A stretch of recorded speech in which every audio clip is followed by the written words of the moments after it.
Papá le dio mi fondo de boda a mi hermana, alegando que ella merecía una boda real. No lloré. Mi prometido se levantó y amenazó con revelar a qué se dedica realmente. La sonrisa de mi hermana desapareció ante su oscuro secreto. La cena del domingo se suponía que debía ser pacífica, pero en el momento en que mi padre bajó el tenedor, supe que mi vida estaba a punto de cambiar. Ni siquiera parecía culpable. Simplemente me miró desde el otro lado de la mesa y lo dijo casualmente, como si estuviera hablando del clima. Elena, le dimos tu fondo para la boda a Sofía. Ella se merece una boda de verdad. Tú eres sencilla. Estarás bien con algo pequeño. Me quedé helada. La habitación quedó en silencio. Miré a mi madre, pero ella siguió comiendo su ensalada. Miré a mi hermana menor, Sofía. Estaba sonriendo con aire de suficiencia. Ella lo sabía, lo había sabido todo el tiempo. Sentí un dolor agudo en el pecho. No se trataba del dinero. Era el mensaje. Me estaban diciendo que yo no importaba. Era la hija invisible. Abrí la boca para hablar, pero no salieron palabras. Estaba acostumbrada a recibir las sobras. Pero entonces, la silla a mi lado raspó ruidosamente contra el suelo de madera. Alejandro se levantó. Mi prometido es un hombre tranquilo. Conduce un sedán viejo. Mis padres creen que es solo un aburrido oficinista sin dinero. Creen que es débil. Estaban equivocados. Alejandro no gritó. Su voz era fría como el hielo. Puso su mano en mi hombro y miró a mi padre directamente a los ojos. Señor, acaba de cometer un error muy grande. Alejandro dijo, debería contarle a todos en esta mesa a qué me dedico realmente, o quiere arreglar esto ahora mismo. La sonrisa burlona desapareció del rostro de Sofía. Y por primera vez en mi vida, la tormenta no me golpeaba a mí. Venía por ellos. Para entender por qué esa cena del domingo me rompió, tienes que entender de dónde vengo. Tienes que entender cómo es crecer en una casa donde ocupas espacio, pero nadie te ve realmente. Crecí en una casa suburbana estándar en Ohio. Desde fuera, parecíamos una familia perfecta. Mi padre, Ricardo, era gerente en una empresa de logística. Mi madre, Marta, trabajaba a tiempo parcial en una boutique. Y luego estábamos las dos hijas, yo, Elena, y mi hermana menor, Sofía. Hay un papel para cada uno en una familia como la nuestra. Sofía era la estrella. Era la ruidosa. Era la que necesitaba ayuda con sus deberes. Era la que necesitaba que la llevaran a clase de baile, luego a las prácticas de porrista, luego al centro comercial. Era la que lloraba cuando las cosas no salían como quería y mis padres corrían a solucionarlo. Y luego estaba yo. Yo era la hija fácil. Eso es lo que mi madre siempre les decía a sus amigas. Oh, Elena. Nunca tenemos que preocuparnos por Elena. Es tan independiente. Está bien sola. Lo decían como si fuera un cumplido. Cuando tenía 10 años, pensaba que era algo bueno. Pensaba que ser de bajo mantenimiento me hacía buena. Me tomó años darme cuenta de que bajo mantenimiento solo significaba baja prioridad. Recuerdo mi 12º cumpleaños. Cayó en martes. Bajé las escaleras por la mañana emocionada por si había panqueques o tal vez un regalo envuelto en la mesa. La cocina estaba vacía. Mi madre había dejado una nota en la encimera. Sofía olvidó sus zapatos de claqué. Tuve que llevárselos a la escuela. Feliz cumpleaños, cariño. El cereal está en la despensa. Comí mi cereal sola. Cuando fui a la escuela, nadie llamó. Cuando volví a casa, la casa era un caos porque Sofía se había raspado la rodilla en el recreo y mi padre le estaba poniendo una tirita como si hubiera perdido una extremidad. Pidieron pizza esa noche, no porque fuera mi cumpleaños, sino porque mamá estaba demasiado cansada por el drama para cocinar. Se olvidaron de comprar un pastel. Mi padre puso una vela en una dona que le había sobrado del trabajo. Pide un deseo, Elena, dijo, sonriendo como si fuera el padre del año. Deseo ser otra persona. A medida que crecimos, la diferencia se centró en el dinero, pero comenzó con la atención. Cuando cumplí 16 años, obtuve mi licencia de conducir. Había ahorrado $3,000 cuidando niños y cortando césped desde los 12. Le pregunté a mi padre si igualaría mis ahorros para poder comprar un Honda usado. Él suspiró profundamente, frotándose las sienes. Elena, el dinero escasea ahora mismo. El techo necesita reparaciones. Simplemente no podemos hacerlo. Eres una chica inteligente. Ya encontrarás la manera. Sigue ahorrando. Asentí. No discutí. Seguí trabajando. Compré un sedán oxidado 6 meses después, completamente con mi propio dinero. No tenía aire acondicionado y la radio no funcionaba, pero era mío. 3 años después, Sofía cumplió 16. Yo estaba en casa de la universidad durante el fin de semana. Estábamos en la entrada. Mi padre salió con un juego de llaves colgando de su dedo. No se frotaba las sienes. Estaba radiante. «¡Feliz cumpleaños, princesa!», gritó. En la entrada había un Volkswagen Jetta nuevo. Tenía un lazo rojo en el techo. Sentí como si alguien me hubiera dado un puñetazo en el estómago. Miré a mi padre. Pensé que el dinero escaseaba, susurré. Ni siquiera me miró. Estaba demasiado ocupado viendo a Sofía gritar y saltar de alegría. Mi madre se acercó y me dio una palmadita en el brazo. No seas celosa, Elena. Es feo. Sofía necesita un coche seguro. No es tan capaz como tú. Ya sabes, se pone ansiosa al conducir. Tenemos que asegurarnos de que esté a salvo. Esa era la excusa para todo. Sofía era frágil, así que necesitaba lo mejor. Yo era fuerte, así que no merecía nada. Mi resiliencia se convirtió en su excusa para descuidarme. Cuando solicité plaza en la universidad, entré en una gran universidad estatal. Senté a mis padres para hablar sobre la matrícula. Estamos muy orgullosos de ti, dijo mi madre. Pero realmente no podemos ayudar con la matrícula. Las inversiones de tu padre han bajado. Puedes conseguir préstamos, ¿verdad? O becas. Eres tan inteligente. Encontrarás la manera. Y así lo hice. Trabajé en 2 empleos mientras llevaba una carga completa de cursos. Trabajaba en el turno de mañana en una cafetería de 5 de la madrugada a 10 de la mañana, luego iba a clase, y luego trabajaba en la biblioteca hasta el cierre. Comía fideos instantáneos. Me saltaba las fiestas porque no podía pagar la entrada. Me gradué con honores y también me gradué con deudas, pero lo hice. 2 años después, Sofía fue a la universidad. No tenía las notas para una escuela estatal, así que fue a una universidad privada de artes liberales que costaba 3 veces más que la mía. Mis padres la pagaron, matrícula completa.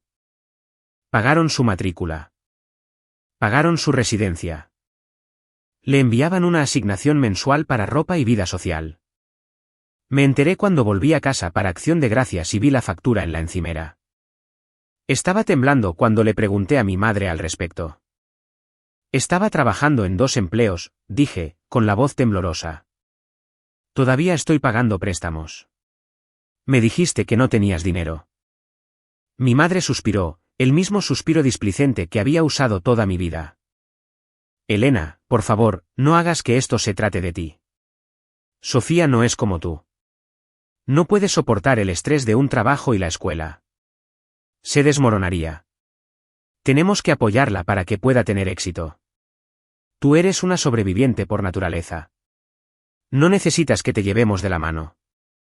No necesitaba que me llevaran de la mano, dije. Necesitaba que fueran justos. La vida no es justa, intervino mi padre desde la sala de estar. Deja de contar el dinero de los demás, Elena. Es impropio. Dinero de los demás. Así llamaba a su apoyo. Dejé de ir a casa tan a menudo después de eso.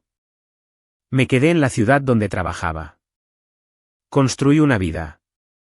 Conseguí un trabajo como coordinadora de marketing. No era un gran salario, pero era mío. Alquilé un pequeño apartamento. Compré mis propios muebles. Pagué mis propias facturas. Aprendí a ser invisible. Aprendí que si tenía un problema, una llanta ponchada, una mala ruptura, una gripe que me mantuvo en cama por 3 días, tenía que resolverlo yo misma. Llamar a casa solo significaba escuchar sobre el último drama de Sofía. El novio de Sofía rompió con ella. Mis padres la llevaron en avión a Florida para que se recuperara. Sofía suspendió una clase. Mis padres contrataron a un tutor privado. Sofía recibió una multa por exceso de velocidad. Mi padre la pagó y le dijo que tuviera cuidado. Salí con algunos chicos, pero los mantuve alejados de mi familia. No quería que vieran lo pequeña que me volvía cuando entraba en esa casa. No quería que me vieran en la cocina lavando los platos mientras todos los demás veían la televisión. No quería que vieran a mi madre criticar mi pelo o mi trabajo mientras elogiaba el nuevo corte de pelo de Sofía. Me convertí en una experta en ocultar mi dolor. Lo llevaba como un abrigo pesado que nunca me quitaba. Me decía a mí misma que no me importaba. Me decía que estaba mejor así. Me decía que la independencia era el mayor premio de todos. Pero tarde en la noche, en mi silencioso apartamento, lloraba. No lloraba porque era pobre. No lloraba porque tenía que trabajar duro. Lloraba porque quería una madre que se preocupara por mí. Quería un padre que quisiera comprarme un coche, no porque lo necesitara, sino porque quería verme sonreír. Quería importarle a alguien. Tenía 26 años y todavía era esa niña sentada en la mesa de la cocina con una dona y una vela, deseando una vida diferente. Lo curioso de ser invisible es que te vuelves muy bueno observando. Observaba a la gente.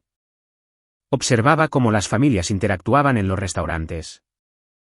Observaba a los padres tomar de la mano a sus hijas. Observaba a las madres escuchar atentamente las historias de sus hijos. Anhelaba esa conexión tan desesperadamente que se sentía como un hambre física. Pero nunca esperé encontrarla. Pensaba que el amor era algo que tenías que ganar a través del trabajo duro y el silencio. Pensaba que si era lo suficientemente buena, lo suficientemente silenciosa y lo suficientemente exitosa, eventualmente alguien se fijaría en mí. Mis padres nunca lo hicieron. Pero entonces conocí a Alejandro, y me di cuenta de que ser vista era aterrador, porque cuando alguien te ve de verdad, ya no puedes esconderte.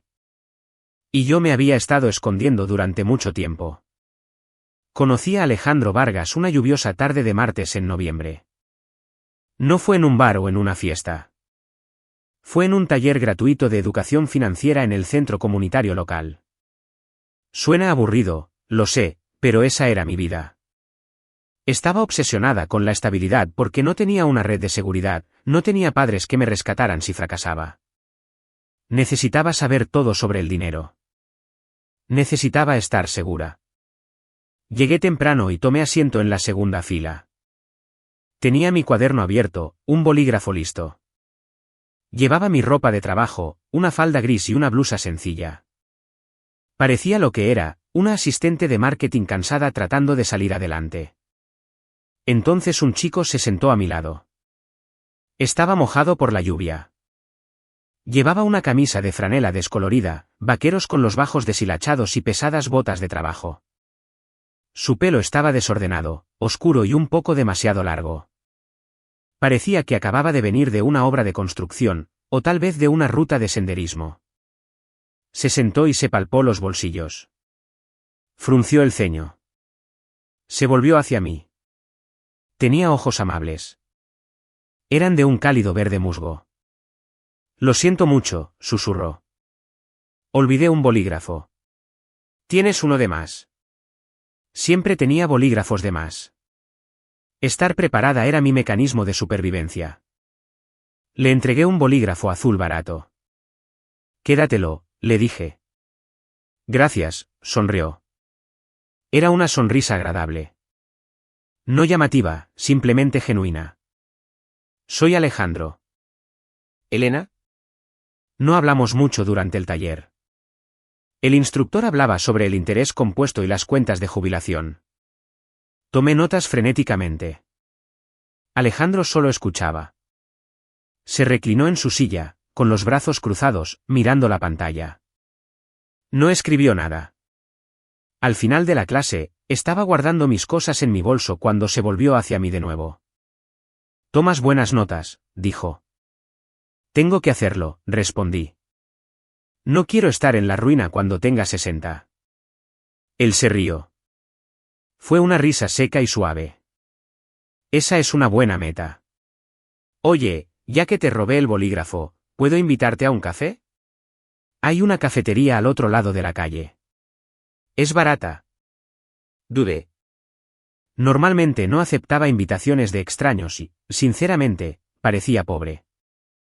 Suena terrible, lo sé, pero había pasado toda mi vida temiendo la pobreza.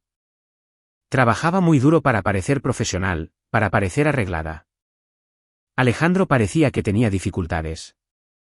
Su coche, que vi más tarde en el estacionamiento, era un Toyota Corolla oxidado que parecía más viejo que yo. Pero había algo en su voz. Era tranquila. Era firme. Me recordaba al tipo de estabilidad que anhelaba. «Está bien», dije. «¿Solo un café?» Fuimos a la cafetería. Nos sentamos en un reservado con asientos de vinilo rojo agrietado. El café era terrible, quemado y aguado. Pero nos quedamos 3 horas.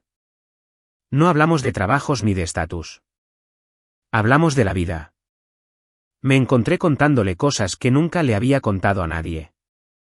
Le conté sobre crecer en Ohio. Le conté sobre el pastel de cumpleaños de Donna. Le conté sobre trabajar en 2 empleos en la universidad. Él no interrumpió. No miró su teléfono. Simplemente me observaba. Escuchaba. «Eso suena solitario», dijo simplemente después de que terminé una historia sobre mi graduación. Lo miré sorprendida. La mayoría de la gente decía, «Vaya, eres muy fuerte». O bien por ti por esforzarte. Alejandro no dijo eso. Vio la verdad. Fue solitario, admití, con la voz quebrándoseme en la garganta. Entiendo, dijo. Yo también crecí en silencio. Mis padres eran complicados. Aprendí a mantener la cabeza gacha. Hacer el trabajo. No hacer ruido. Sentí un clic en mi pecho. Conexión. Empezamos a salir. Fue un cortejo lento y sencillo. No íbamos a restaurantes elegantes. Dábamos largos paseos por el parque. Cocinábamos la cena en mi pequeño apartamento, generalmente espaguetis o tacos. Alquilábamos películas de la biblioteca. Alejandro era un hombre sencillo. Vivía en un pequeño apartamento de un dormitorio encima de un garaje. Sus muebles no combinaban. Llevaba las mismas 5 camisas de franela y conducía ese Toyota ruidoso. Asumí que estaba luchando financieramente. Nunca dijo exactamente a qué se dedicaba. Solo dijo que trabajaba en soporte técnico y hacía algo de programación como freelance. Supuse que se las arreglaba como yo. Me enamoré de él porque era amable. Cuando tuve la gripe, vino y me preparó sopa casera. Se sentó junto a mi cama y me leyó libros hasta que me quedé dormida.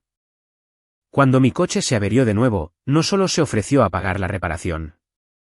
Vino con una caja de herramientas y arregló el alternador él mismo en la entrada, con un frío glacial. Él aparecía. Esa era la magia de Alejandro. Simplemente estaba ahí. Para mi cumpleaños, 6 meses después de conocernos, no me compró un coche. Me compró una primera edición de mi libro favorito. Debió costarle $100. Sabía que eso era mucho para él. Lloré cuando lo abrí. ¿Por qué lloras?, preguntó, secándome una lágrima de la mejilla con su pulgar. ¿Por qué te acordaste?, sollocé. Solo mencioné este libro una vez hace 3 meses. Recuerdo todo lo que dices, Elena, dijo. Ese fue el momento en que supe que quería casarme con él. No me importaba que probablemente estuviéramos alquilando apartamentos para siempre. No me importaba que tuviéramos que recortar cupones. Había encontrado a alguien que me veía. Mis padres, por supuesto, no estaban impresionados. Llevé a Alejandro a casa para Pascua. Fue un desastre. Mi padre le preguntó a Alejandro qué coche conducía. Cuando Alejandro dijo, un Corolla del 2005, mi padre se rió de verdad. Buena suerte subiendo la autopista con eso, se burló mi padre. Mi madre le preguntó a Alejandro dónde compraba su ropa. Es un look muy rústico, dijo, arrugando la nariz. Sofía lo ignoró por completo. Se sentó en la mesa enviando mensajes de texto a su novio, Rodrigo, que conducía un BMW y trabajaba para la inmobiliaria de su padre. Alejandro no se enfadó. Se sentó allí, tranquilo y educado. Respondió a sus preguntas groseras con respuestas cortas y simples. Me tomó la mano por debajo de la mesa todo el tiempo. En el camino de regreso a la ciudad, me disculpé. Lo siento mucho, dije. Son horribles. Juzgan a todo el mundo por su cuenta bancaria. Alejandro se encogió de hombros. Está bien, Elena. No me importa lo que piensen. Solo me importa lo que tú piensas. Pienso que eres maravilloso, dije. Bien, sonrió. Eso es suficiente para mí. Pasó un año. Era nuestro primer aniversario. Alejandro me dijo que me vistiera elegante. Quiero llevarte a un lugar agradable, dijo. Me puse mi mejor vestido, un vestido negro que había comprado en oferta en una tienda de outlet. Alejandro me recogió en su Corolla, pero no llevaba franela. Llevaba un traje. Era un buen traje. Le quedaba perfecto. Se veía guapo, diferente. Nos llevó al centro de la ciudad, a uno de esos restaurantes de carnes de alta gama que solo había visto desde la acera. Alejandro, susurré mientras el valet se llevaba su coche oxidado.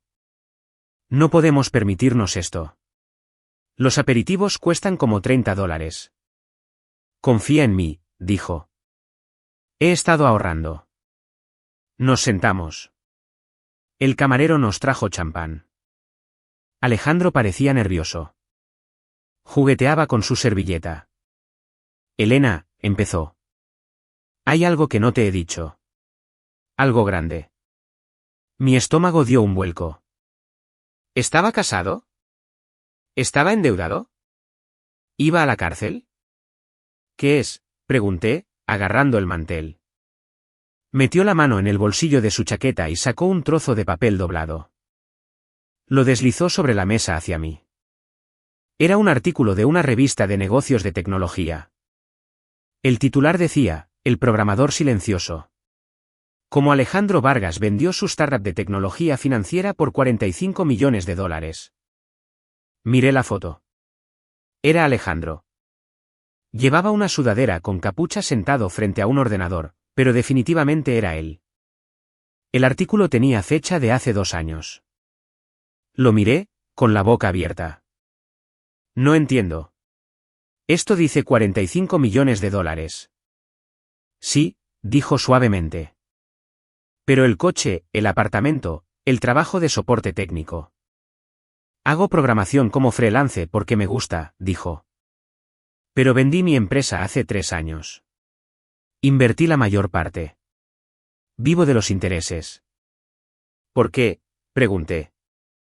¿Por qué lo ocultaste? ¿Por qué dejaste que mi padre se burlara de tu coche?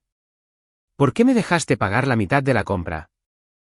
Extendió la mano sobre la mesa y tomó las mías. Sus palmas estaban cálidas. Elena, escúchame. He salido con mujeres antes que se enteraron del dinero de inmediato.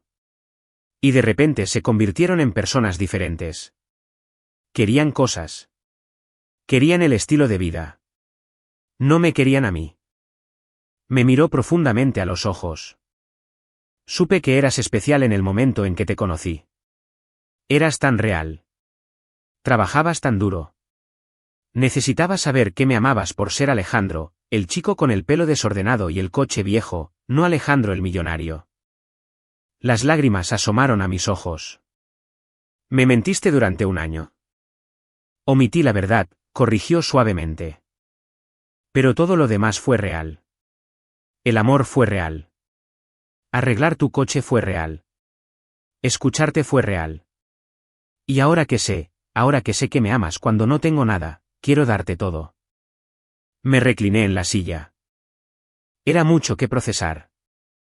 Mi novio, el hombre que pensé que apenas se las arreglaba, era rico. No solo cómodamente rico. Pero mientras lo miraba, no veía a un hombre rico. Vi al chico que me trajo sopa. Vi al chico que me tomó de la mano mientras mis padres lo insultaban. Te amo, susurré. Te amaba cuando pensaba que estabas en la ruina. Lo sé, sonrió. Y por eso eres la única persona en la que confío. Sacó una pequeña caja de terciopelo de su bolsillo. Iba a esperar al postre, dijo. Pero no puedo esperar más. Elena Reyes, ¿quieres casarte conmigo? Dije que sí. Pasamos los siguientes meses planeando. Y aquí es donde comenzaron los problemas. Le dije a Alejandro que quería una boda pequeña. Estaba acostumbrada a ser pequeña. Estaba acostumbrada a no pedir mucho. Quería una boda en un viñedo, solo amigos cercanos, simple, hermosa. Podemos pagarlo, dijo Alejandro. Puedo pagar todo. El cielo es el límite. Pero yo tenía una vena terca. Quería que mis padres contribuyeran, aunque fuera un poco. No porque necesitáramos el dinero. Obviamente, Alejandro podía comprar el lugar, sino porque quería que actuaran como padres. Años atrás, cuando mi abuela murió, dejó una suma específica de dinero a mis padres. Estaba destinada a las bodas de las chicas. Mi madre nos lo había contado cuando éramos adolescentes. Había $20,000 para mí y $20,000 para Sofía. Era una promesa, una rara promesa de igualdad. Senté a Alejandro. Todavía no les he contado a mis padres sobre tu dinero, dije. ¿Por qué no?, preguntó. Porque si saben que eres rico, cambiarán. Intentarán usarte. De repente actuarán como si me amaran porque pesqué un pez gordo. Quiero ver si me tratarán bien por mí misma. Alejandro asintió lentamente. ¿Una prueba? Sí, dije. Quiero pedirles mi fondo para la boda. El dinero que dejó la abuela. Es por el principio. Quiero ver si finalmente serán justos. Alejandro me apretó la mano. De acuerdo, mantenemos el secreto un poco más. Veamos qué hacen. Fuimos a Ohio para la cena del domingo para anunciar nuestro compromiso. Llevaba un anillo modesto, un sustituto que Alejandro había comprado para no levantar sospechas. El anillo real, un impresionante diamante, estaba guardado en nuestra caja fuerte en casa. Nos sentamos a la mesa. El pollo asado olía bien. Mi padre servía vino. Sofía hablaba en voz alta sobre su reciente viaje a Cancún con su prometido, Rodrigo. Me aclaré la garganta. Mamá, papá, Sofía, tengo noticias, dije, radiante. Alejandro y yo estamos comprometidos. Esperé los vítores. Esperé los abrazos. Mi madre levantó la vista de su plato. Oh, qué bien, cariño. Tomó un sorbo de vino. Mi padre asintió. Felicidades. Bueno, Sofía, cuéntanos más sobre el resort en Cancún. ¿Es de 5 estrellas? Mi corazón se hundió. Eso fue todo. 2 frases. Insistí más. Estamos planeando una boda para el próximo otoño. Y quería preguntar sobre el fondo de la abuela. Sé que hay dinero reservado para nosotras. Me gustaría usar mi parte para dar un depósito para un viñedo. La mesa quedó en silencio. Mi padre bajó el tenedor. Mi madre intercambió una mirada con Sofía. Sofía sonrió con suficiencia. Bueno, comenzó mi padre, limpiándose la boca con una servilleta. Y eso nos lleva de vuelta al momento en que todo se rompió. Eso nos lleva de vuelta a la traición que terminó mi vida como hija y comenzó mi vida como una mujer que lucha. Las semanas previas a esa cena del domingo fueron extrañas. Sentía que caminaba sobre una cuerda floja. Por un lado, tenía este secreto masivo. Mi prometido era multimillonario. Podríamos comprar un castillo en Francia si quisiéramos. No necesitábamos nada de nadie. Pero por otro lado, todavía era la niña pequeña que quería que su padre fuera justo. Recordaba el día en que murió mi abuela. Tenía 19 años. Ella era la única persona en la familia que realmente me miraba. Solía apretarme la mano y decir, eres el agua tranquila, Elena. Eres profunda. Cuando se leyó su testamento, fue específica. Dejó dinero a mis padres para pagar su casa, pero reservó $40,000 específicamente para sus nietas. 20,000 para Elena y 20,000 para Sofía, había leído el abogado, para serles entregados para sus bodas, para que puedan comenzar sus nuevas vidas con alegría. Era una promesa. Estaba escrito. Era justo. Durante años, ese dinero estuvo en una cuenta que mi padre controlaba. Nunca pregunté por él. Nunca pedí ayuda con el alquiler, la matrícula o las reparaciones del coche. Me dije a mí misma que ese dinero era para mi futuro. Eso es lo único que no pueden quitarme. Ahora estaba comprometida. Empecé a buscar lugares con Alejandro. Encontramos un hermoso y pequeño viñedo a 1 hora de la ciudad. No era lujoso. Tenía mesas de madera, guirnaldas de luces y hileras de vides. Es perfecto, le dije a Alejandro. Cuesta $5,000 alquilarlo. El catering es razonable. Si uso el dinero de la abuela, puedo pagar todo y todavía me quedará dinero para el pago inicial de una casa. Alejandro asintió. Es un buen plan, Elena. Pero recuerda, si dicen que no, yo me encargo. Lo sé, dije. Pero necesito que digan que sí. Necesito que honren el deseo de la abuela. Mientras yo planeaba mi pequeña y tranquila boda, Sofía planeaba un circo. Sofía se había comprometido 3 meses antes que yo. Su prometido, Rodrigo, era un tipo bastante agradable, pero pasivo. Dejaba que Sofía llevara la batuta, y Sofía quería que el espectáculo fuera enorme. Me llamaba casi todos los días para presumir. Elena, no te vas a creer el vestido que encontré, dijo por teléfono un martes. Es un Vera One. Cuesta $12,000. Casi se me cae el teléfono. 12,000, Sofía. Eso es un coche. Es mi día especial, espetó. Mamá dice que merezco parecer una princesa. Además, haremos la boda en Cancún. Invitaremos a 200 personas. Todos tienen que volar. Va a ser una fiesta de 1 semana. ¿Cómo vais a pagar todo esto?, pregunté. Sabía que Rodrigo tenía un trabajo decente, pero no era rico, y Sofía trabajaba a tiempo parcial como recepcionista en un estudio de yoga. Oh, lo estamos resolviendo, dijo vagamente. Mamá y papá están ayudando. Obviamente. Esa palabra se me atascó en la garganta. Fui a visitar a mis padres 1 semana después para enseñarles mi anillo. Conduje sola porque Alejandro estaba trabajando. Entré en la cocina. Mi madre estaba sentada en la mesa con montones de revistas de novias. Sofía estaba allí, rodeando fotos con un marcador rojo. Hola, dije. Mi madre levantó la vista. Oh, hola Elena. Mira estas flores. Peonías. Sofía quiere peonías, pero están fuera de temporada. Puede que tengamos que importarlas de Holanda. Eso suena caro, dije. Lo es, gruñó mi padre, entrando desde el garaje. Abrió la nevera y cogió una cerveza. Pero solo te casas una vez, ¿verdad? Levanté la mano. El modesto anillo de diamantes captó la luz. Quería enseñaros el anillo, dije. Mi madre lo miró por un segundo. Muy dulce. Es delicado, muy práctico, como tú. Gracias, dije, tratando de que el cumplido envenenado no me doliera. Alejandro y yo estamos mirando fechas. Estamos pensando en octubre, una pequeña boda en un viñedo. Sofía se rió. Un viñedo, qué rústico. ¿Vais a tener fardos de heno o algo así? No, dije bruscamente. Es elegante. Es simple. Bueno, no elijas octubre, dijo Sofía, pasando una página de su revista.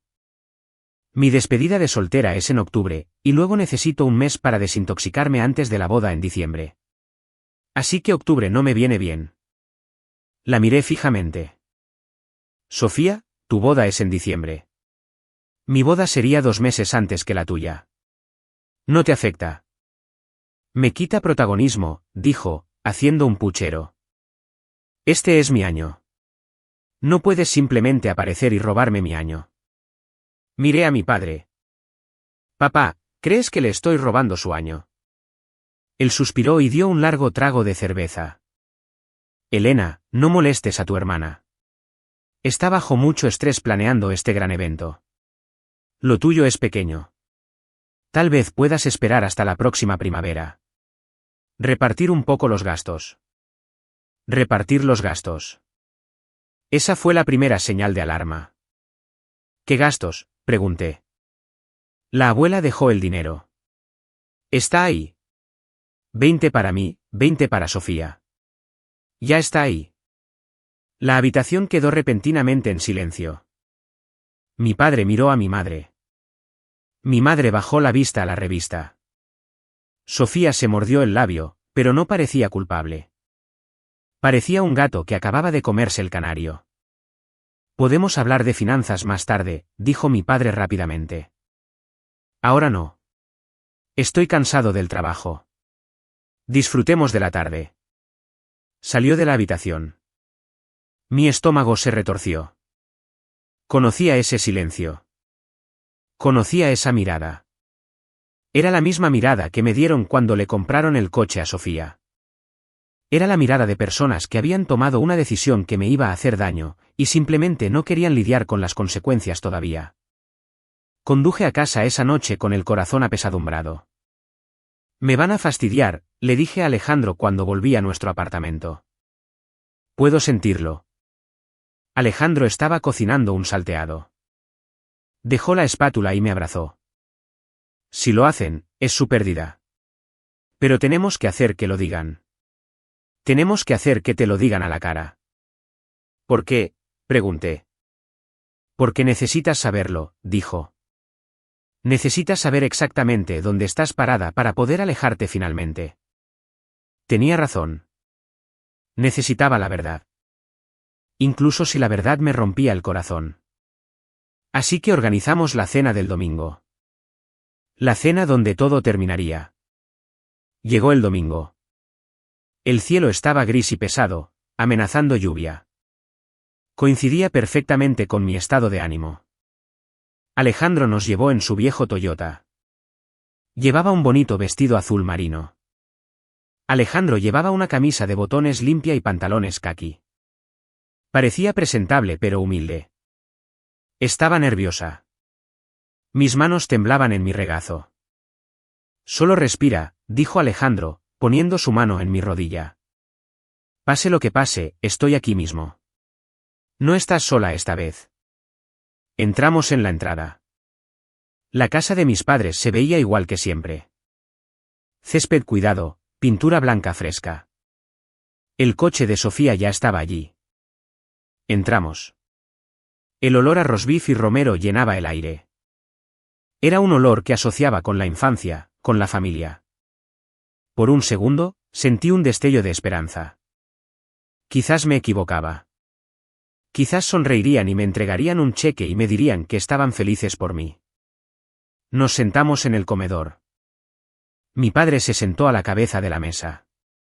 Mi madre a su derecha. Sofía y Rodrigo a un lado y Alejandro y yo al otro. La conversación comenzó con charla trivial, el clima, el equipo de fútbol local, el trabajo de Rodrigo en la inmobiliaria. Luego mi padre se aclaró la garganta. Dejó el tenedor. Entonces, dijo, mirándome, mencionaste el otro día que estás buscando lugares para esta boda en un viñedo. Sí, dije. Traté de mantener la voz firme. Encontramos un lugar y necesitamos dar un depósito la próxima semana. Claro, dijo mi padre. Cogió su copa de vino y agitó el líquido rojo. No bebió. Solo lo observó moverse en la copa. Aquí está la cosa, Elena, dijo. No me miró. Miró el centro de mesa. Tu madre y yo hemos estado mirando los números y tomamos una decisión ejecutiva. Mi corazón se detuvo. Sabía lo que venía. Podía sentirlo en la presión del aire de la habitación. La boda de Sofía es compleja, continuó mi padre. Es un evento en otro destino. Hay vuelos, hoteles, el lugar en Cancún. Es muy caro, mucho más de lo que anticipamos. De acuerdo, dije lentamente. Pero esa es la boda de Sofía. Queremos asegurarnos de que se haga bien, intervino mi madre. Su voz era aguda y tensa. Viene familia de todas partes. Se refleja en nosotros. Tiene que ser perfecto. Así que, dijo mi padre, finalmente mirándome. Sus ojos eran inexpresivos. Decidimos consolidar los fondos. ¿Consolidar?, pregunté. Le dimos tu fondo para la boda a tu hermana, dijo. Lo dijo tan simplemente. Como si estuviera diciendo, le pasamos la sal a tu hermana. Sentí que la sangre se me iba de la cara. Mis manos se enfriaron. ¿Tú qué?, susurré. Le dimos los $20,000 de la abuela a Sofía, repitió, un poco más alto esta vez, como si yo fuera sorda. Sumándolo a su parte, tiene 40,000. Eso cubre el lugar y el catering en Cancún. Era la única forma de que cuadraran los números. Miré a Sofía. Estaba cortando su roast beef. Sonreía. Una pequeña y satisfecha sonrisa jugaba en sus labios. No parecía avergonzada. Parecía que había ganado un juego. Pero ese era mi dinero, dije. Mi voz temblaba. La abuela me lo dejó a mí. Estaba en el testamento. Técnicamente, nos lo dejó a nosotros para que lo distribuyéramos, dijo mi padre, agitando la mano con desdén. La abuela quería que ustedes fueran felices. Y Sofía, bueno, Sofía necesita un tipo específico de boda para ser feliz. Ya sabes cómo es. ¿Y qué hay de mí?, pregunté. No merezco ser feliz. Mi madre suspiró. Parecía molesta. Elena, sé realista. Te vas a casar con Alejandro. Gesticuló vagamente hacia el al otro lado de la mesa. Ustedes son sencillos. Eres de bajo mantenimiento. Siempre has estado bien con menos. No necesitas una boda grande y ostentosa. Puedes hacer algo en un patio trasero o en un juzgado. ¿Te pega más? ¿Me pega más no tener nada?, pregunté. Las lágrimas me quemaban los ojos, pero me negué a dejarlas caer. No es nada, dijo mi padre con severidad. Te criamos. Te alimentamos. No seas desagradecida. Tu hermana necesita ayuda. No es tan ingeniosa como tú. Siempre has sido la fuerte. Puedes resolver esto. Sofía no puede. Ahí estaba. La verdad. La verdad de la que había estado huyendo toda mi vida. Mi fuerza era mi castigo. Porque trabajaba duro, porque no me quejaba, se sentían justificados en no darme nada. Me estaban penalizando por ser una buena hija. Así que me robaste, dije. La palabra quedó suspendida en el aire. ¿Robaste? Cuida tu tono, espetó mi padre. Su cara se puso roja. Es nuestro dinero. Nosotros decidimos a dónde va. Y decidimos que Sofía lo merece más ahora mismo. Fin de la discusión. Cogió su tenedor y pinchó un trozo de patata. Empezó a comer. De verdad empezó a comer, como si no acabara de meterme la mano en el pecho y arrancarme la última pizca de esperanza que tenía para esta familia.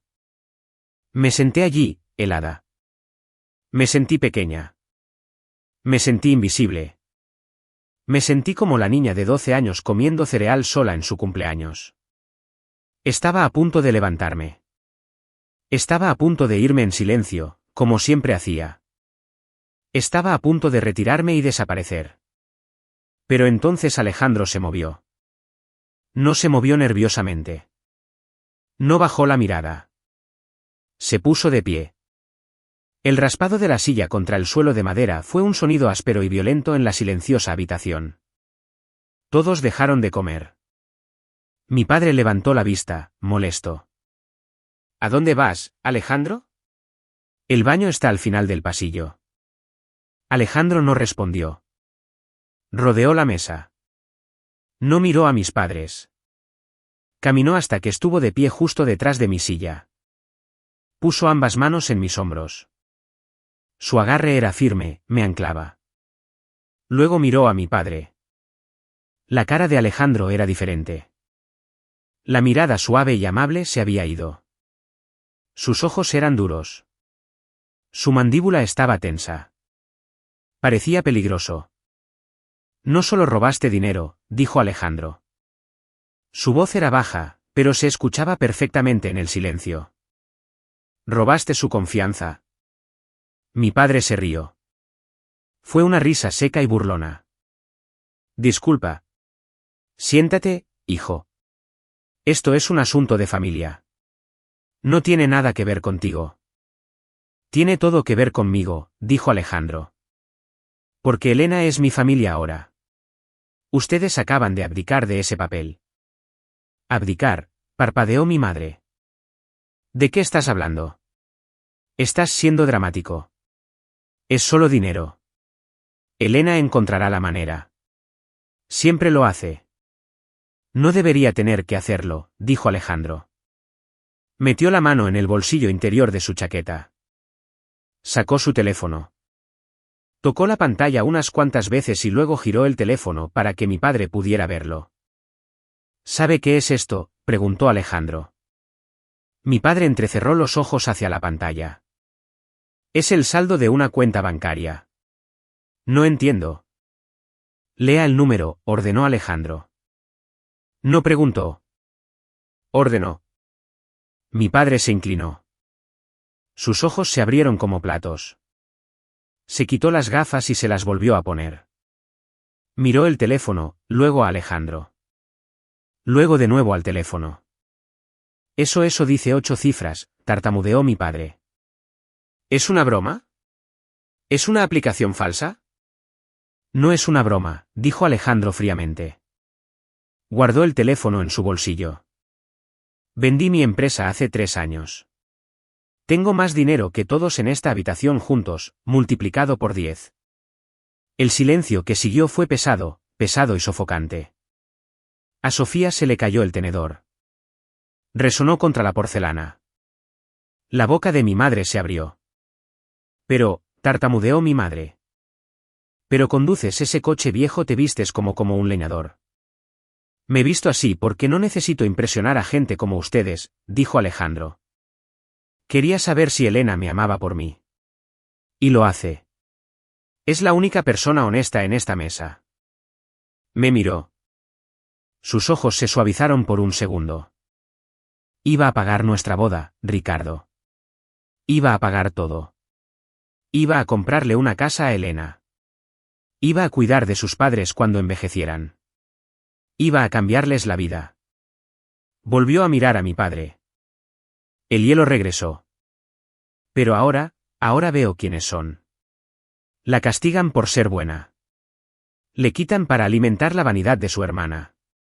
Ven a su hija y ven una cuenta bancaria que saquear, no una persona a la que amar. Mi padre estaba pálido. Parecía que iba a vomitar. Se dio cuenta de lo que acababa de perder. Se dio cuenta de que había apostado por el caballo equivocado. Alejandro, espera, dijo mi padre, con la voz temblorosa. No sabíamos podemos arreglar esto. Fue solo un malentendido. Podemos. No, lo interrumpió Alejandro. No fue un malentendido. Le dijeron que no merecía una boda de verdad. Le dijeron que no importaba. Alejandro se inclinó hacia adelante, colocando sus manos sobre la mesa, inclinándose hacia la cara de mi padre. Quiero que devuelvan ese dinero, dijo Alejandro. Cada céntimo. Quiero los $20,000 en la cuenta de Elena para mañana por la mañana. Pero se lo dimos al lugar en Cancún, se quejó Sofía. No es reembolsable. Alejandro giró la cabeza lentamente para mirar a Sofía. Ella se encogió en su silla. No me importa, dijo Alejandro. Cancelen el lugar. Vendan su coche. No me importa cómo lo consigan. Pero si ese dinero no está en la cuenta de Elena para las 9 de la mañana, llamaré a todos los periódicos locales y les contaré exactamente cómo la familia Reyes trata a sus hijos. Los expondré a sus amigos, a su iglesia y a sus clientes. Se enderezó.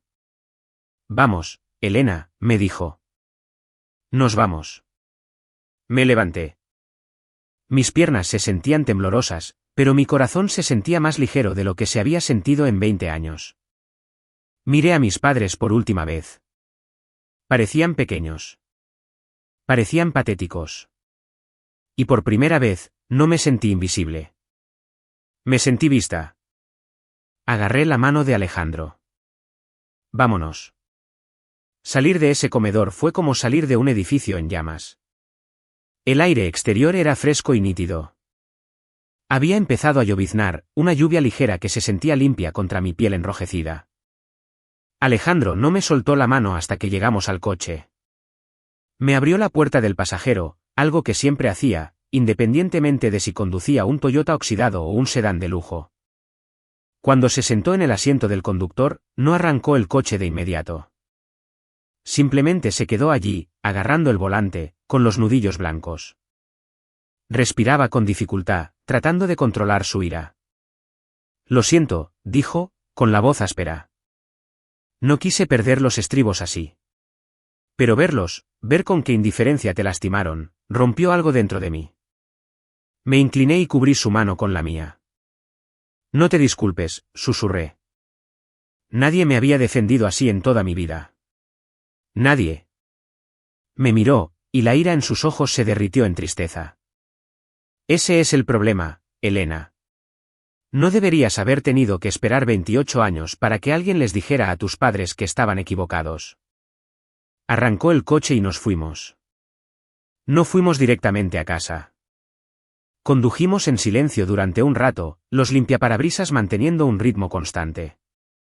El silencio no era incómodo. Estaba cargado de comprensión. Mi teléfono empezó a vibrar a los 5 minutos de camino. Vas.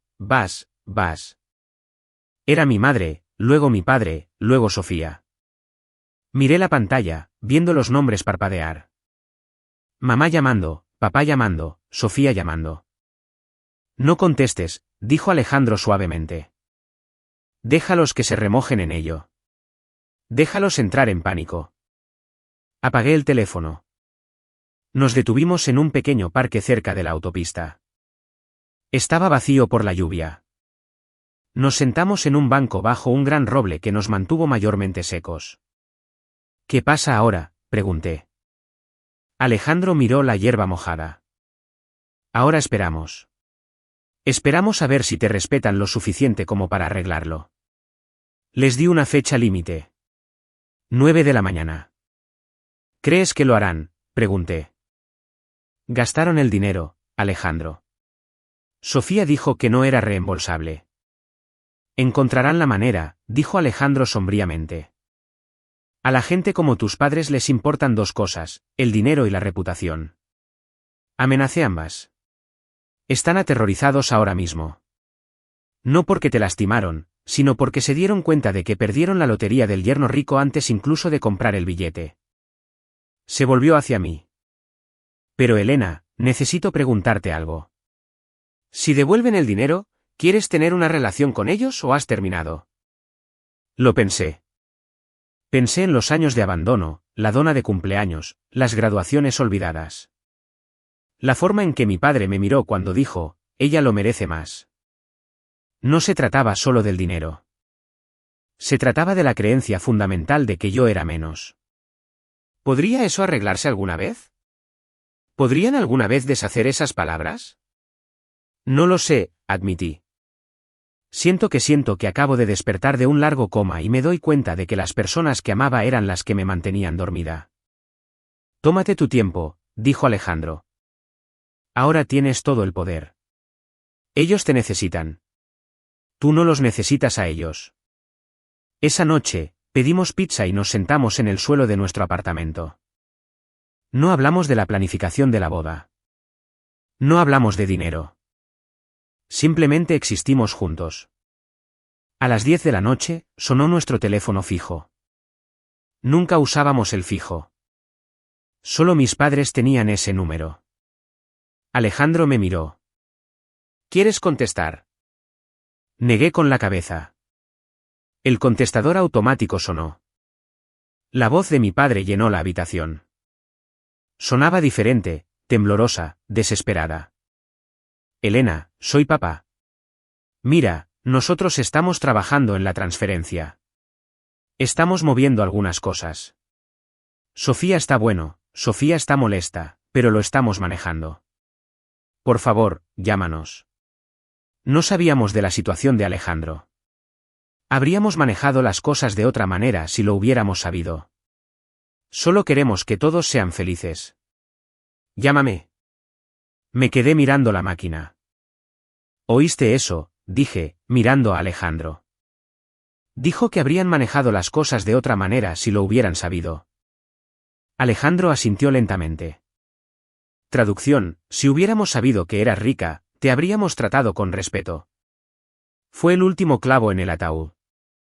No sentían haberme lastimado. Sentían haberse visto sorprendidos tratando a la esposa de un millonario como basura. No voy a devolverles la llamada, dije. Bien, dijo Alejandro.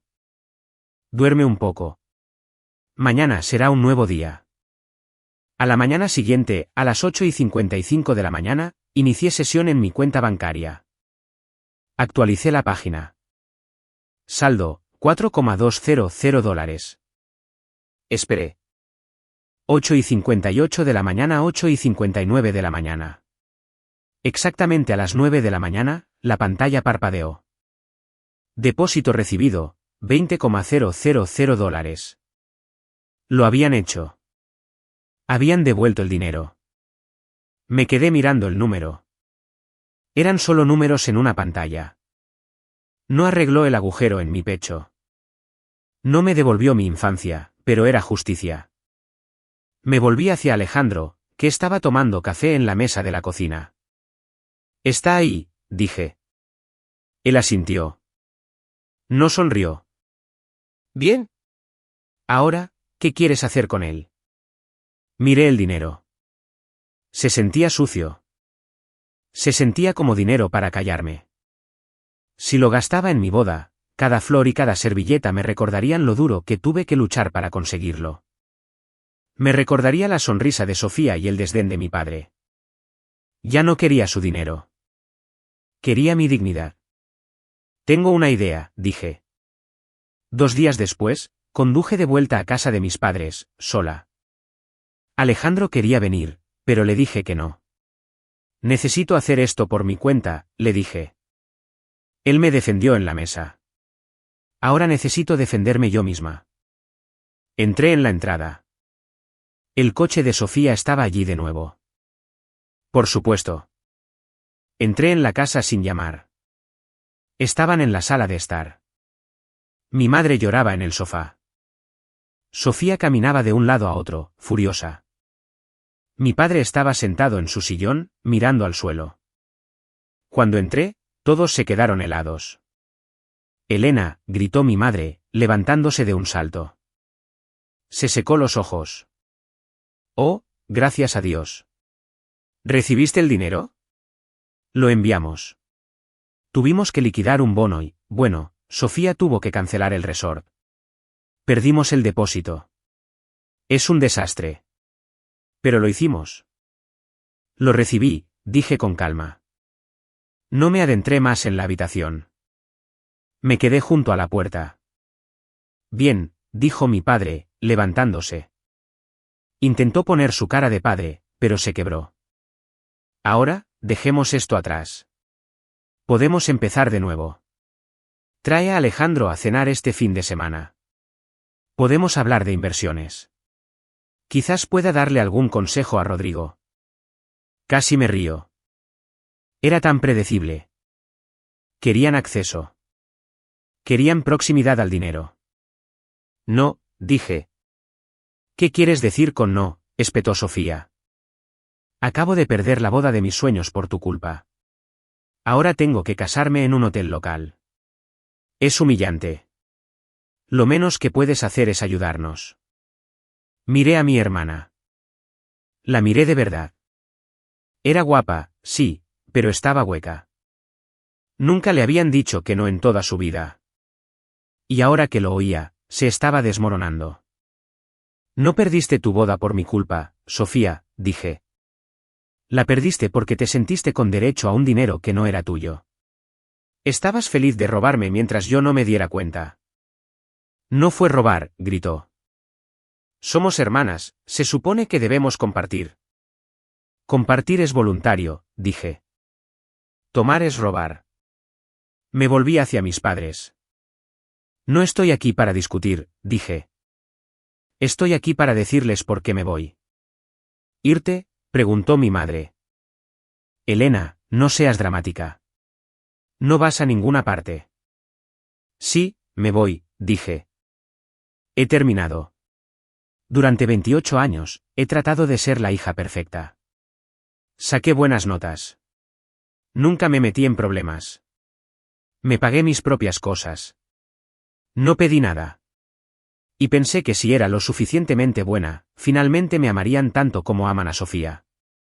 Mi voz tembló, pero me obligué a continuar. Pero el domingo por la noche, me di cuenta de la verdad. No me aman menos porque sea mala. Me aman menos porque soy fácil. Me dan por sentada porque soy fuerte. Usaron mi resiliencia como excusa para descuidarme. Eso no es verdad, dijo mi padre débilmente. Las amamos a las dos por igual. No, no es así, dije. Le dieron un coche. A mí me dieron una palmadita en la espalda. Le pagaron la universidad. A mí me dieron deudas. Le dieron mi fondo para la boda. A mí no me dieron nada. Respiré hondo. Usaron la palabra invisible para describirme toda mi vida. Elena es invisible. Ella está bien. Pero usaron invisible para significar sin importancia. Pensaron que no lucharía porque nunca lo he hecho. Pensaron que era débil porque era callada. Me acerqué a ellos. Pero no soy débil. Soy una sobreviviente. Y he terminado de sobrevivir a esta familia. Elena, por favor, sollozó mi madre. Podemos arreglar esto. Podemos ser mejores. Alejandro nos ha abierto los ojos. Alejandro no les abrió los ojos, dije.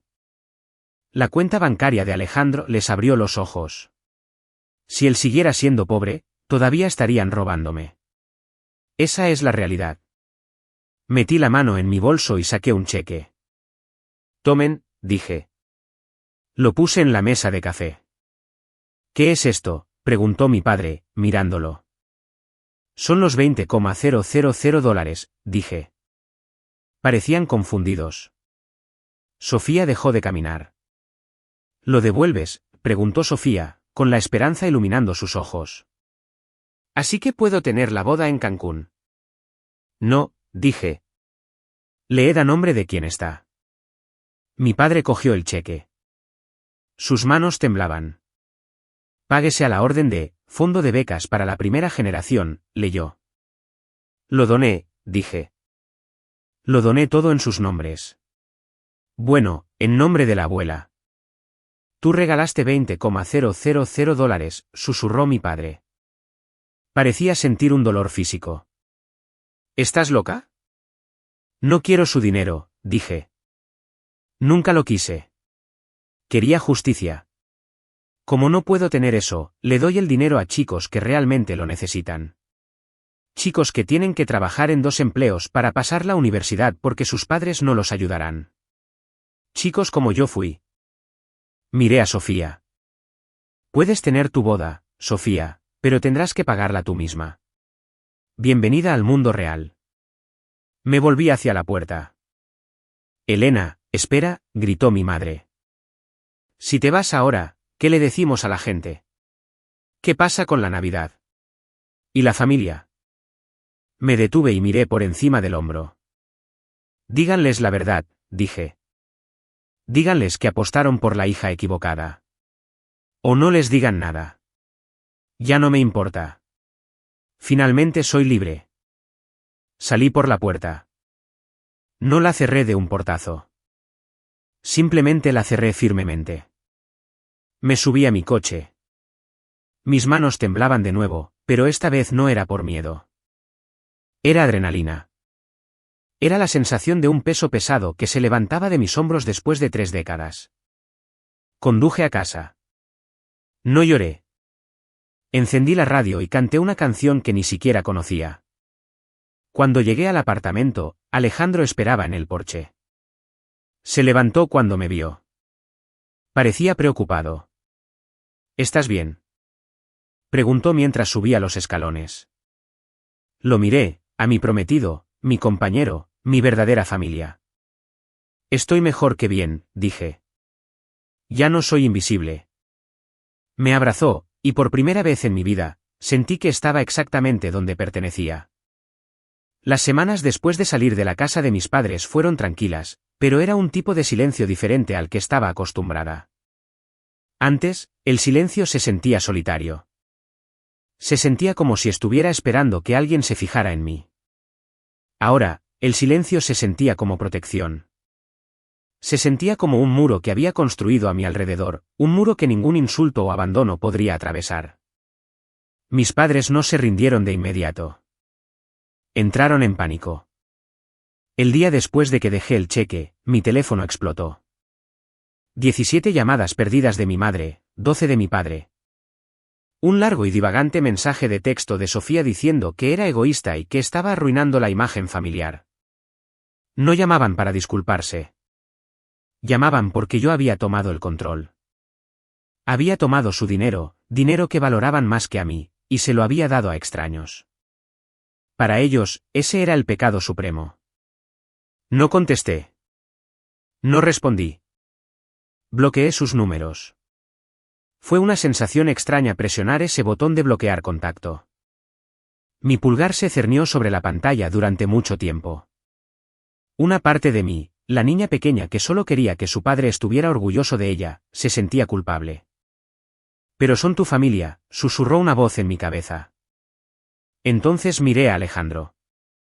Estaba sentado en nuestro sofá gastado leyendo un libro. Levantó la vista y me sonrió. Me amaba cuando no tenía nada. Me defendió cuando me atacaron. Eso era familia. Presioné el botón. Bloquear, bloquear, bloquear. 3 semanas después, recibí una carta por correo. Era un sobre grueso con el logo del fondo de becas para la primera generación. La abrí en la mesa de la cocina. Estimada señorita Reyes, le escribimos para agradecerle su increíblemente generosa donación de $20,000. Su donación financiará la matrícula completa para 2 estudiantes este semestre. Estudiantes que son los primeros en sus familias en asistir a la universidad y que trabajan en múltiples empleos para mantenerse. Gracias a usted, una joven llamada Sara que trabaja en turnos nocturnos en una cafetería para pagar la escuela de enfermería no tendrá que abandonar este año. Ha cambiado vidas. Leí la carta 2 veces. Empecé a llorar. Eran las lágrimas que había estado conteniendo durante años. Lloré por Sara, quienquiera que fuera. Lloré porque sabía exactamente lo cansada que estaba. Conocía el miedo de mirar una factura de matrícula y ver un número que no podías pagar. Mis padres habían usado ese dinero para controlarme. Lo habían usado para jugar a los favoritos. Pero ahora ese mismo dinero era libertad para otra persona. Enmarqué la carta. La colgué en nuestro pasillo. Fue mejor que cualquier regalo de bodas que pudiera haber recibido. Mientras tanto, me enteré por los rumores, una tía a la que aún no había bloqueado, de las consecuencias en casa. Fue malo. Sofía tuvo que cancelar su boda en Cancún. El depósito se perdió. Estaba furiosa. Terminó reservando un salón de recepciones en un Holiday Inn local. No era un mal lugar, pero para alguien como Sofía que quería un cuento de hadas, era una pesadilla. Mis padres estaban avergonzados. Ya les habían contado a sus amigos sobre la boda en otro destino. Ahora tenían que retractarse. Tenían que explicar por qué cambió. Los rumores empezaron a volar. La gente empezó a hacer preguntas. ¿Por qué no está Elena involucrada? ¿Por qué Alejandro le gritó a Ricardo en la cena? ¿Es verdad que Elena donó su herencia? Por primera vez, la imagen de familia perfecta se estaba resquebrajando, y yo no estaba allí para arreglarlo con mi silencio. No estaba allí para sonreír y fingir que todo estaba bien. Me había ido. Una noche, Alejandro llegó a casa con una botella de vino. ¿Y esto?, pregunté. Para celebrar, dijo. Acabo de hablar con mi abogado. Finalizó el fideicomiso para tus padres. Me quedé helada. El fideicomiso, Alejandro. Te dije que no quiero darles nada. Lo sé, dijo, sirviendo 2 copas. Por eso el fideicomiso está bloqueado. No pueden tocar un céntimo de mi dinero. Me aseguré de ello. Si algo me pasa a mí o a nosotros, ese dinero va a la caridad. Tus padres nunca verán un centavo de la fortuna con la que intentaron casarse. Tomó un sorbo. Pero, añadió, sí que creé un pequeño fondo para tus sobrinos o sobrinas. Si Sofía tiene hijos, para su educación, directamente a la escuela. Porque los niños no deberían sufrir por los errores de sus padres. Lo miré con tanto amor que pensé que mi corazón estallaría. Era duro, pero era bueno. Rompió el ciclo. Eres increíble, dije. No, dijo, besándome la frente. Solo soy el tipo con suerte de estar a tu lado. Volvimos a planificar nuestra boda, pero esta vez fue pacífico. No hubo discusiones sobre flores, ni competencia, solo nosotros. Decidimos no invitar a mis padres. Fue la decisión más difícil de mi vida, pero también la más necesaria. Invitarlos significaría abrir la puerta a su drama. Significaría pasar el día de mi boda preocupándome por lo que mi madre diría de mi vestido o si mi padre haría un brindis pasivo-agresivo. 6 meses después, llegó octubre. El viñedo estaba pintado en tonos dorados y rojos profundos. El aire era fresco, olía a uvas y a tierra. Era exactamente lo que había querido. No gastamos una fortuna, aunque podíamos haberlo hecho. Lo mantuvimos pequeño, 50 invitados, solo las personas que realmente nos conocían. Los amigos de Alejandro del mundo de la tecnología, que sorprendentemente eran muy sencillos, y mis amigos de la universidad y del trabajo. Me preparé en una pequeña cabaña en la propiedad. Mi mejor amiga, Ana, me ayudó a subir la cremallera de mi vestido. No era un Vera Wang. Era un vestido de seda simple y elegante que encontré en una tienda de novias local. No costó $12,000. Costó 800 y me sentí como una reina en él. Estás deslumbrante, dijo Ana, ajustándome el velo. ¿Cómo te sientes? Tranquila, dije, y lo decía en serio. Normalmente, los grandes eventos de la vida me ponían ansiosa porque esperaba la crítica. Esperaba que mi madre dijera, arréglate el pelo o que mi padre mirara su reloj. Pero no estaban aquí. El silencio que dejaron fue llenado con el amor de las personas que eligieron estar allí. A las 4 de la tarde, la música comenzó. Una guitarra acústica, simple. Salí de la cabaña. Había decidido caminar sola hacia el altar. Algunas personas podrían pensar que era triste. ¿Dónde está su padre?, podrían susurrar. Pero yo no lo veía de esa manera. Caminé sola porque me había traído hasta aquí. Había caminado a través del abandono, la soledad y la duda. Había sobrevivido por mis propios medios. Caminar sola hacia el altar no era una admisión de abandono. Era una declaración de fuerza. Vi a Alejandro esperándome bajo un arco de hojas de otoño. Llevaba un traje oscuro, pero todavía parecía Alejandro. Sus ojos estaban húmedos. Cuando llegué a él, me tomó la mano. Su agarre era cálido y sólido. Hola, susurró. Hola, sonreí. La ceremonia fue corta. Escribimos nuestros propios votos. Elena, dijo Alejandro, con la voz quebrándose ligeramente. Eres la persona más fuerte que conozco. Me enseñaste que el valor no se encuentra en una cuenta bancaria, sino en el carácter. Eres mi hogar, y prometo pasar el resto de mi vida asegurándome de que nunca más te sientas invisible. Me sequé una lágrima de la mejilla. Alejandro, dije, me viste cuando nadie más lo hizo. Me amaste cuando no tenía nada que ofrecer más que a mí misma. Prometo estar a tu lado, construir una vida de verdad contigo y nunca dejar que el mundo nos vuelva fríos. Quería paz, así que elegí la paz. Nos besamos. La pequeña multitud vitoreó. Fue un sonido de pura alegría. La recepción fue mágica. Comimos pasta y bebimos vino del viñedo. Bailamos bajo guirnaldas de luces mientras el sol se ponía. Alrededor de las 8 de la tarde, fui al baño a refrescarme. Saqué mi teléfono del bolso para ver la hora.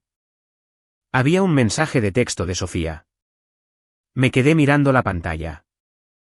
Mi pulgar se cernió sobre la notificación. Hola, Elena. Papá está llorando en la cocina. Mamá está hecha un desastre. Yo solo quería decir, felicidades, y supongo que lo siento por todo. Se siente mal que no estés aquí. ¿Podemos arreglar esto? Leí las palabras. ¿Podemos arreglar esto? Hace 6 meses, me habría lanzado a este mensaje. La habría llamado inmediatamente. Habría intentado arreglarlo. Me habría disculpado por cosas que no hice solo para mantener la paz. Pero leí el mensaje de nuevo. Papá está llorando. Mamá está hecha un desastre. Incluso en su disculpa, se trataba de ellos. Se trataba de su dolor, su arrepentimiento, su incomodidad. No se trataba de mi felicidad. No preguntó si la boda era hermosa. No dijo que estaba feliz por mí. Solo quería que volviera y arreglara sus sentimientos. Me miré en el espejo. Parecía feliz. Mis ojos brillaban. Mis hombros estaban relajados. Me di cuenta de que si respondía, estaría invitando al caos de vuelta. Estaría volviendo al papel de la reparadora, la conserje emocional que limpiaba los desastres de los demás. Ya no era esa persona. Apagué la pantalla. No respondí. Guardé el teléfono en mi bolso. Volví a la pista de baile. Alejandro me estaba esperando. Me tendió la mano. ¿Todo bien?, preguntó. Todo está perfecto, dije. Le tomé la mano y bailamos. La vida avanza rápido cuando eliminas el peso muerto. Han pasado 2 años desde la boda. Alejandro y yo compramos una casa. No es una mansión. Podríamos habernos permitido una, pero no la queríamos. Compramos una hermosa granja histórica con un gran porche y mucho terreno. Tenemos un jardín. Alejandro cultiva tomates. Yo cultivo flores. Peonías, de hecho. No porque Sofía las quisiera, sino porque me gustan. Tenemos un perro, un Golden Retriever llamado Buster, que duerme en la alfombra frente a la chimenea. Todavía trabajo. Empecé mi propia consultoría de marketing. No necesito el dinero, pero amo el trabajo. Amo construir cosas. Alejandro invierte en startups que ayudan a niños desfavorecidos a aprender a programar. Usa su dinero para construir escaleras para personas que están atrapadas en agujeros, como él lo estuvo. Somos felices. Es una felicidad tranquila, aburrida y maravillosa. No he visto a mis padres en 2 años. Oigo cosas de vez en cuando. Sé que Sofía se casó en el Holiday Inn. Oí que ella y Rodrigo están luchando financieramente porque compraron una casa que no podían permitirse para mantener las apariencias. Oí que mi padre se jubiló anticipadamente por estrés. A veces, tarde en la noche, me pregunto si fui demasiado dura. Me pregunto si debería haberlos perdonado. La gente siempre dice que la familia lo es todo. Dicen que solo tienes una madre. Pero luego miro mi vida. Miro la paz en mi hogar. Miro la forma en que Alejandro me mira con total respeto. Miro la carta de la beca que todavía cuelga en mi pasillo. Y me doy cuenta de que el perdón no siempre significa reconciliación. Los he perdonado. He dejado ir la ira. No me despierto odiándolos. No les deseo ningún mal. Espero que estén bien. Pero también sé que no puedo tenerlos en mi vida, porque algunas personas son como el fuego. Puedes perdonar al fuego por quemarte, es su naturaleza. Pero no vuelves a meter la mano en la llama. Aprendí que ser la hija invisible fue en realidad mi superpoder. Porque me ignoraron, aprendí a ser autosuficiente. Porque no me ayudaron, aprendí a resolver mis propios problemas. Porque no me veían, aprendí a verlo todo. Vi la verdad sobre la gente. Vi quién era realmente Alejandro cuando llevaba franela y conducía un cacharro oxidado. Si hubiera sido la hija dorada, mimada y con derecho como Sofía, podría haberlo pasado por alto. Podría haber mirado su coche y haberme dado la vuelta. Mi abandono me salvó. Me llevó al amor de mi vida. Así que este es mi mensaje para ti. Si estás leyendo esto y eres el que en la familia siempre es olvidado. Si eres el que se compra su propio coche mientras tu hermano recibe uno nuevo. Si eres el que arregla los problemas de todos pero tiene que sufrir en soledad, escúchame. No estás roto. Estás siendo forjado. Te están enseñando a sobrevivir sin ellos. Accidentalmente te están dando las llaves de tu propia libertad. Duele ahora mismo. Sé que duele. Duele sentir que no importas. Pero un día te levantarás. Encontrarás tu voz. Encontrarás a tu Alejandro, ya sea una pareja, una pasión o simplemente tu propio respeto. Y cuando llegue ese día, no tengas miedo de alejarte. No tengas miedo de cerrar la puerta. Los hijos invisibles crecen para convertirse en adultos poderosos. Aprendemos a estar solos hasta que elegimos quién está a nuestro lado. Yo elegí la paz. Elegí el respeto. Y finalmente, me elegí a mí.